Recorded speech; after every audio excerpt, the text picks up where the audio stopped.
All right, in this episode of Bowks Talking Bouts, excited to be talking with an individual who competes at BKFC 48 on August the 11th, and a very intriguing bout as Jeremie Holloway knuckles up and toes the line against Wil Santiago, and great getting to have Wil on the show for the first time. How's everything going there, man?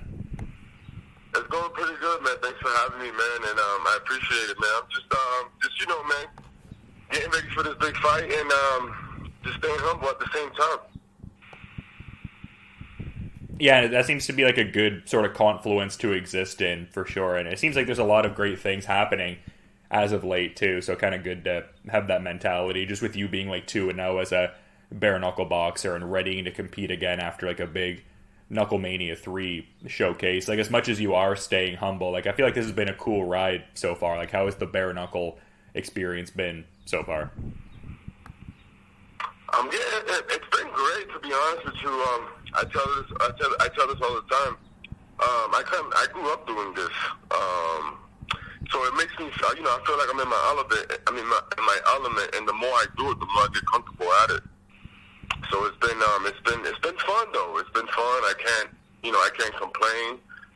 Again, I feel like I'm in my element. I feel like this is something that I was, that I've been doing my whole life. It was just, my first two fights were just, it was a while for me getting back to it. But now that I'm back to it, it's a little, it's different, and I'm getting more comfortable. And now I'm going to be able to do things in there that you're not going to really see many people do, if not myself.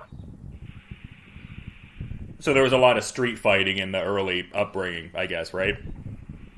Yes. I mean, that's all. I mean, because you got to remember, I'm not saying that I'm an old guy, but I come from an era where, if there was an issue, we'll go knuckle up. You know what I'm saying? And then after that, we'll shake hands, and then one go their way, and we go, and vice versa. And that's where it stayed at. So that's the era that I come from, and it's just always been that way growing up. It just apparently with us, it was just a lot of it because, we were knuckleheads, had a rough start growing up, and, that was the norm for us growing up. Fast forward to, now that I'm an older person and more wiser and whatnot, and I'm a changed man, back with this bare knuckle, I feel like I'm at home. Because I can shut it off. I can go to it and I can shut it off. You know what I mean? Yeah, I get what you're laying down. I guess I'm curious to sort of, bridge almost a gap a little bit, because you talk about, your upbringing with fighting and how just it almost like inspired that, just the environment and whatnot. And now obviously you're readying for your third BKFC fight, but from a post I was seeing, it seemed like you were crediting Luis Palomino as someone who really got you into bare knuckle. I'm curious for you to expound upon that a bit more. Like, how did, the number one pound for pound get you into the sport? Oh, that's my brother, man. It all started because before we both stopped doing MMA, Luis came out here and he was training. I think he lived out here for about a year, and out of that whole year, me and Luis got pretty close and pretty tight.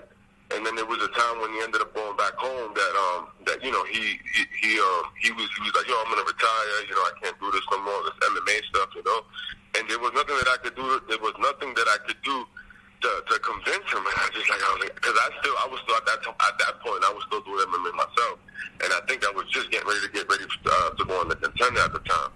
So I was trying to encourage him, but I couldn't. And then finally, after some time went by, I took some time off myself, and I found myself in a pretty dark corner. And throughout the years, we've always stayed in contact, and just we follow each other on social media, and just through his hard work. And then through his hard work of when he started doing the bare knuckle thing, he was always trying to get me to do it, and then he just do it, and by his, hard work and dedication, just by him just acting, it wasn't like we were talking every day, but just from him being, a person, that I look up to, and at one point I couldn't get him to, I couldn't change his mind about retiring. I found myself in a dark place when just recently, my mother passed away, and it was like around that time where, where his bare knuckle run started to, take off or whatnot, and it was just always in the back of my mind. And then through his hard work, like I said, of just, picking himself up and just grinding and just, going at it, being determined, that motivated me, you know what I mean? And I was just like, wow, it took me out of a dark place, and I just wanted to, I was like, you know what, let me give it a shot. And obviously, he's lay down the blueprint as to what needs to be done in bare knuckle, and I plan on following that same blueprint. Blueprint. Well, I mean, my condolences for your loss, man, but good to hear you're, I guess, getting out of that bad place or figuring out how to navigate it a bit more, I guess. Yeah, man, it was tough. It was tough, and Louis was able to do that for me. You know what I'm saying? And it wasn't something like I was just asking for. It was just something of just him being, because he's older than me. Of him just being a big brother and just like, yo, it's going to be all right through action. And that, to me, was because I'm an action guy. I never really talk about what I'm going to do. I'm more of an action. If I say I'm going to do something, just watch me do it first before you say anything. And he laid on the foundation just by action, and I was impressed, and that's my dog, man. That's my brother, man. And I just, and he's always wanting to get me into it. And finally, when I decided to get into it, and it's been smooth so far. I'm not saying that, this is easy, because it's not, but some of us make it look easy. Yeah, it just seems like you've got like a good sort of collective around you, just talking about a guy like Luis and how he's just looking out for you on like a human level and great mentorship in a certain sense. But in terms of like people you're regularly like honing the skills with technique wise, like it seems like you get in some great work at Jackson Wink MMA, so it seems like you've got like a good sort of support system around you and all. Well, no, of course. Jackson Wink has what can I say? Has taken me, because like there's like 3 schools in one, right? There's my boxing gym, which is from back home, which is Canal Street Boxing. It's my boxing gym. You're not only from my boxing gym from back home, because I'm from Massachusetts. Not only is he a boxing coach to me, but he's more than, he's like a father to me and to a lot of kids that he helped raise in the streets when we was growing up. You know what I mean? A lot of us, we had a rough start or whatnot. And my MMA coach, which is my school, my MMA school from back home, which is Defensive Edge. So without those 2 schools, I would have never been able to come out here to JW and get the what you call it, the invitement, because at that time when I came out here, it was a point where I had to, we had to, and it's still doing like that, but it was a little bit more stricter in terms of, we had to fill out an inquiry out, and then if it was to get invited, and then we came over, and because of those 2 schools, I was able to accumulate the skills that I have now, and now it's like 3 in 1, and I've been able to put all that together, and it's just been great. You guys haven't even seen nothing yet. Yeah, and I appreciate you fleshing out the timeline a bit more and just giving that proper credit to the people that imparted those skills to you. And I just really enjoy like this aspect of the conversation, just you like really paying homage to the people that imparted that great advice to you. But it seems like you're also able to inspire as well. Like I was seeing you had a recent post talking about how like a 14-year-old amateur boxer reached out to you, and he was saying he's like a big fan, and I was like DMing you for like a signed photo and stuff like that. So that must have felt really great, because it seems like you really revere the people that kind of showed you the proverbial ropes, and now it seems like you're kind of inspiring that next wave also. Yeah, man. When I saw that, I was shocked that that teared me up a little bit. I was like, wow, a lot of people are watching, But when I first started this fighting career, it was a dream about because I've been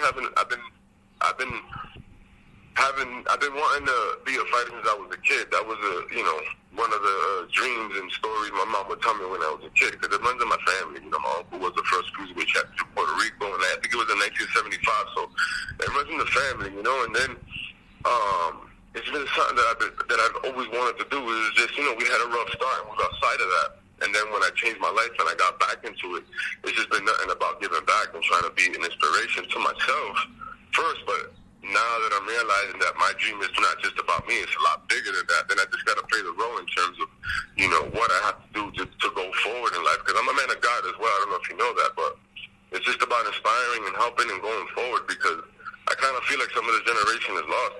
These younger generations are kind of lost now in today's day. So if anything that I can do through my fighting or through my platform to help inspire or help someone get up or from anything, like I was inspired by Luis Palomino, so be it, because that's what it's all about, Yeah, I mean, definitely a great way to put it, man. And obviously a lot to talk about with this upcoming fight, but I feel like I'd be remiss if I didn't get into that last fight a bit more. I kind of referenced it earlier, just being that it was, such a huge platform with Knucklemania being like their big tentpole event. And I mean, getting that first round stoppage over Noah Cutter in the third Knucklemania installment. What were your main takeaways from that one there? That seemed like a big night for you. Well, I tell this story all the time. I was around Noah pretty much all week, and the guy didn't look that big. He didn't look big at all. But the minute we got in that ring, I was like, "Geez, this guy's an animal." Yeah. But I mean, I let you give credit to everybody. I never like to disrespect nobody and what they do. I just feel I'm on a different level. And with Noah, I feel I've been able to through over the years. Not only that, but through my foundation is boxing, and the foundation that we have and that we was taught, was to be universal in terms of adjustments to anything, whether it's height, whether it's reach, or whatever it is. So I kind of felt like I had the skills to make those adjustments to get in there and stay in there. A little bit different because this opponent that I'm fighting now has a better footwork than Noah, but I mean the game plan is still the same. Yeah, and I appreciate the insights there, and just talking about this next opponent too. There's almost a certain like synchronicity to the fight, almost like because I referenced earlier you approaching that 1 year anniversary as a bare knuckle boxer, and that being at BKFC 28, and you got that Jake Young first round victory at a point when it was like residing in New Mexico, like that was where the card there was based, and now kind of just like returning back there for this one. Like it seems like there's a certain like synchronicity to the whole thing a bit. Excuse me, I didn't hear you say that again. Oh, I was just saying, like I was talking about the 1 year anniversary a bit ago, and your debut being in New Mexico, and you're ready to kind of return there now. There's a certain synchronicity to it a bit. Oh yeah. Well, since I've been out here, New Mexico has taken me in like their own, and I can never be so appreciative to that. Like I get love out here. Like the people, we have, I have a good crowd of coming. Always, at least about 100 or 200 people that we always have coming. So New Mexico has always been great to me. They show me love. I'm always in MTV. They consider me one of their own. And since I've been here, and the transition from moving from Boston all the way to New Mexico, it's culture change, and just that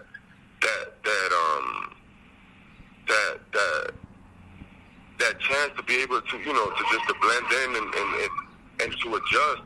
They've made it great for me, and they've made it so great for me that I'm loved there, and I love New Mexico, and that's why I go hard. And I was grateful to go to make my BKFC debut here in New Mexico, because we filled the place out. We've been filling places out. We filled the place out in the event center, and we also filled up the place out in Knucklemania. That was a sold out show. There was about 8,000-9,000 people there. Yeah, the scale of the events just seems to continually keep rising, and definitely has proved to be a great market for the company. But I would also think that you being so used to the altitude, just like getting your time in training there, I would think that how accustomed you are to the high altitude would pay dividends in these fights, like especially if you're fighting people that aren't really like fully acclimated to the higher New Mexico altitude. Yeah, and I'll be honest with you, it's tough. It's tough to get acclimated. Ain't nobody gonna get acclimated here. Whoever comes up here, ain't nobody gonna get acclimated here for at least 2 or 3 weeks. And I tell you that because I had that experience when I first came out here. I couldn't get acclimated for like at least a month. At least a month, and I was coming from sea level. Yeah, fair enough. I mean, I definitely think that would take a bit for sure, but I mean, just such an interesting fight here coming up. I'm curious to get your thoughts on just the opponent, because he does have, certain tape to draw off of if you're inclined to be heavy into the tape study, being that he has like 25 MMA fights across amateur and pro, but also readying to make his bare knuckle debut here. Like, what are your thoughts on your opponent, I guess, resume wise, and I guess what are some of his better stylistic attributes that you may have seen? Well, I know he moves well. He has some decent footwork and he has some decent combinations. And like I said, I feel like he puts it on. The guy has 1,000 fights. So I mean, if he can't, if he hasn't been able to put it together by then it'll be a problem. But the kid has. You know what I'm saying? I gotta give him that respect. The kid has. So we have a great game plan. We just gotta be real cautious, but we also gotta stay on him because he is the bigger guy and he has the bigger reach, like we were talking about earlier. You know, but like I said, we have a couple tricks up our sleeves that we plan on showing. We're game for a good fight. I'm not sure how comfortable or how he's gonna be in there because it's a different experience. It's not gonna be MMA. You know what I mean? It's a street fight. You know what I mean? So it's a little bit different, and some people are able to make good adjustments, and some people are not. And we're gonna find out if he's able to make those adjustments. Because I know I am. Yeah, just the machinations of this matchup so interesting because, I mean, both of you with the MMA experience, and from what I can tell, you've got Muay Thai experience as well. So both of you with the infighting could be intriguing for sure. Just the active clinch that BKFC allows for, but it also seems like you're talking a lot about like the boxing specific work as we're kind of chatting here, but then you also mentioned your opponent's longer reach there. So it's just interesting because it's like you guys could have like a very interesting like infighting experience where both of you do have that experience, but it seems like you're getting in that boxing work where maybe you'd entertain fighting at range a fair bit at certain points too, but maybe that doesn't behoove you because of his reach. It's just, I don't really have a question in all of this. It's just interesting, like all the variables in this fight here. Yeah, no, like I said, I feel like my coaches have done a great job in terms of studying and us putting the game plan together. The guy's good. It might be his first bare knuckle fight, but the guy we feel, as we do, should that it's going to be an interesting fight. But if we stay focused and stay to our game plan, which we would, I don't think he's going to know what to do. And it's not talking shit because I just, like I said, BKFC is a different animal. Yeah, for sure. BKFC is a different animal. And we're just going to be ready. I'm excited for this fight. This is a fight that's been, that's been pushing me extra, and I'm excited. I'm excited for it. I'm sure he's excited for it as well, making his BKFC debut. We're aware of his attributes. We're aware of his strengths, and what we plan on doing is just, using those against him. Yeah, and as much as there's a lot of intrigue around what you're doing individually, it would seem like a potential good night for, the New Mexico group out there a bit. Like I saw you shouting out John Dodson a few weeks ago, and then he was kind of commenting, talking about how, like, you're all going to party once he becomes champ, and obviously he's readying for his inaugural flyweight title fight and all that against J.R. Widge. Yeah, that's another thing, too. Talking about that, John is one of our legends of New Mexico. So just the fact that he's fighting for a title, and that and that everybody's gonna be out, and we're gonna be out there, be on the same card as him. It's a blessing. It's an honor. You don't think we're all gonna want to go to put up, win, lose, or draw? Everybody's gonna go there and fucking fight their asses off. Period. Just out of respect and out of honor for John Dodson. Yeah, I mean, such a tremendously accomplished guy, and just cool what he's doing. I mean, concurrently, like, he's killing it in BKFC, but he's making waves in, like, Ryzen as well, and such a cool MMA rule set. So, yeah, I mean, well said, definitely one of the legends out of the area. And, I mean, his brother Eric Dodson on the card just seems like a great night all around, a lot of good representation. Yeah, man, some great fights. We got Josh Moreno, we got, Donald Sanchez, my man Kyle. It's gonna be, there's a good group of guys from New Mexico, and it's gonna be a lot of great fights. Even the fights on the undercard. You got Derek Perez. He's an animal. He's a good little friend of mine, stuff like that. Young kid. The last time at Knuckle Mania, he fought him and he won. Him and his opponent, like they went toe to toe. He's back on the card. So it's gonna be a great night, man. Expect fireworks from, I believe, from the prelims to the main card and into the main event. Yeah, for sure. And I mean, we're talking about Dodson readying to fight for a title there. Like, I'm curious, like, what you see your arc within the middleweight division. Like, I mean, it seems like all fighters do have that broader idea of, like, wanting to, capture that championship eventually. Like, where do you see yourself in, I guess, the middleweight hierarchy presently? Like, do you think, like, a statement win here could really kind of get you in that conversation for, like, fighting a ranked opponent? Or, I guess, how are you looking at your place within the hierarchy at middleweight? Yeah, well, after this fight, I'm being told some things that, we're going to sit down and we're going to talk. So, I take it a step at a time, a fight at a time. I got this. I got Mr. Holloway in front of me right now. And then once we get past this fight and we sit down and talk, I'm pretty sure we know what we want. Which we call it. Obviously, we want to, either go for a ranked opponent or go for a title shot, whatever. I honestly believe I don't know his name, but I think the guy that's the champ for this division, I think that'll be an interesting fight between them. He was saying some things not long ago, talking about how everybody's trash, what's up, or whatnot. But I would like that fight. Oh, so there's a bit of a backstory for a potential Dave Mundell fight. He was sort of bantering a bit about the division, like maybe didn't think they were up to his level. Was that kind of what you were alluding to there? Yes. Because I don't like I said, I'm a real busy guy person. I just started a business. I'm hopeless. I can't really see too much. But I saw that, and the guy's good, but I don't think that the way he was talking. Yeah, he might be champ now and stuff like that, but. I mean, in all respect to Mike Richmond, he might have beat Mike Richmond that day, but I personally don't think that he's better than Mike Richmond.